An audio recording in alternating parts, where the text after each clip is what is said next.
Monsieur le Président de la Fondation,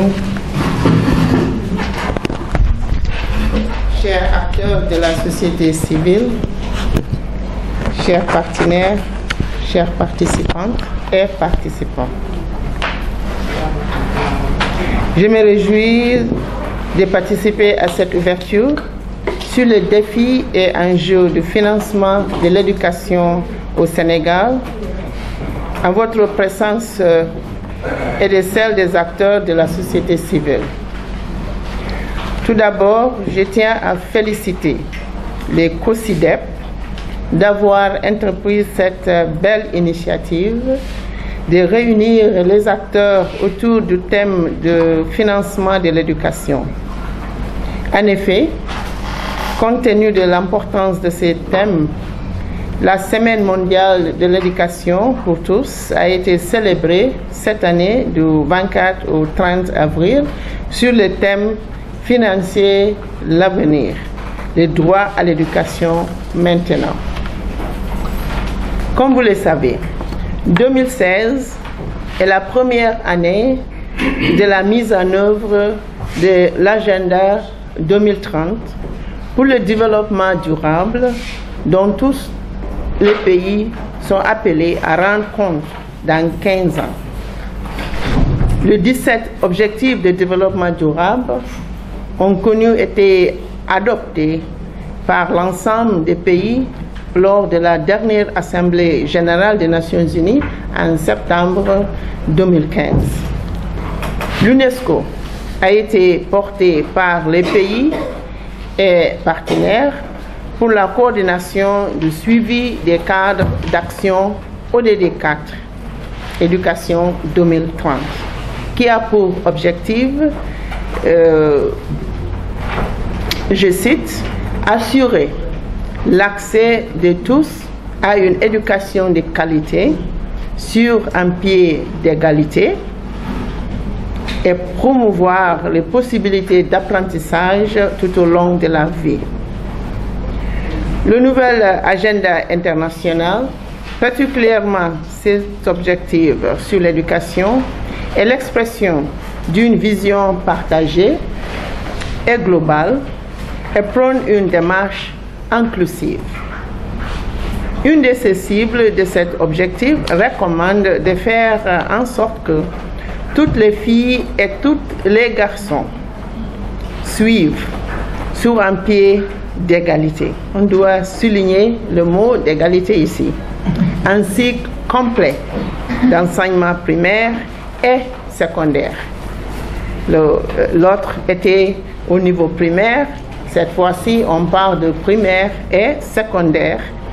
Ensuite, pas simplement l'accès, mais ce sera gratuit et de qualité, qui débouche sur un apprentissage véritablement utile. Chers participants et participantes, le cadre d'action éducation 2030 invite les pays à respecter le programme d'action d'Addis Ababa, comme dit déjà le président, qui encourage les pays à fixer des cibles des dépenses appropriées à l'échelon national pour l'éducation. Les situations nationales varient, mais les recommandations suivantes, adoptées au plan international et régional, servent de référence. Consacrer au moins 4 à 6% du produit intérieur brut PIB à l'éducation et ou consacrer au moins 15 à 20% des dépenses publiques à l'éducation.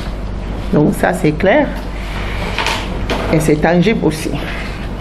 En effet, l'importance accordée à l'éducation est visible dans le plan Sénégal émergent PSE, dans le budget national, dans le paquet et enfin dans les recommandations des assises de l'éducation et de la formation.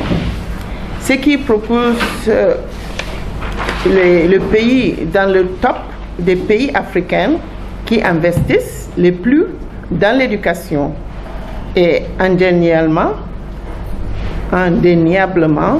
vers ceux qui ont résolument opté pour une croissance économique et une société du savoir si l'efficacité interne et externe est au rendez-vous. Le Sénégal a réalisé des avancées significatives dans l'atteinte des 6 objectifs de l'éducation pour tous et des objectifs du millénaire pour le développement, OMD. Malgré tous ces efforts, des défis restent car les différents rapports ont montré. Premièrement, la contribution des ménages dans l'éducation est assez élevée.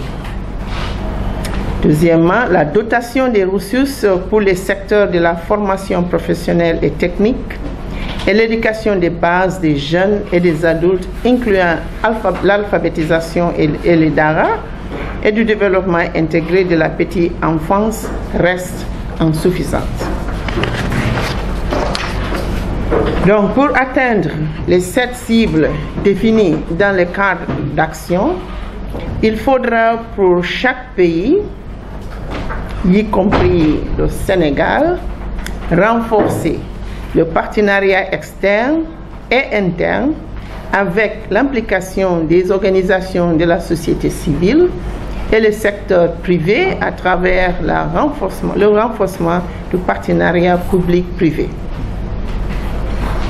Deuxièmement, c'est d'améliorer la répartition des allocations et la gouvernance en vue de gagner en efficacité et en efficience dans l'utilisation des ressources mobilisées, en particulier la gestion du personnel enseignant. Et ça, c'était déjà souligné avec le ministère du Plan et Économie, parce que souvent on a la présentation que le Sénégal a arrivé à le dépenses demandées. La question c'est pourquoi donc ici au Sénégal on toujours plus de 50% de la population analphabète. Il y a des problèmes majeurs, je pense, sur l'efficience et l'efficacité dans l'utilisation des ressources.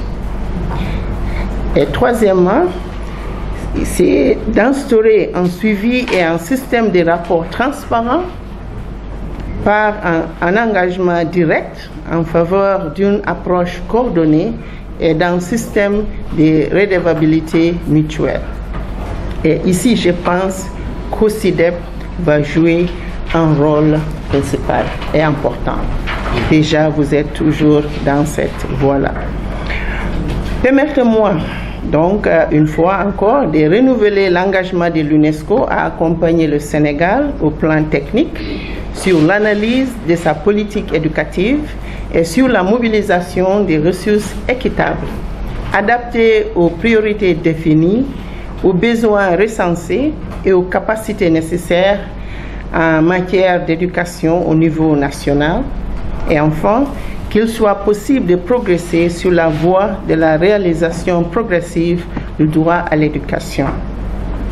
Donc, Monsieur le Président des conseils administratifs COSIDEP, Monsieur le représentant de la ministre de l'Éducation nationale, Monsieur Kishore Singh, chers participants, je vous souhaite plein succès à vos travaux et vous remercier de votre aimable attention.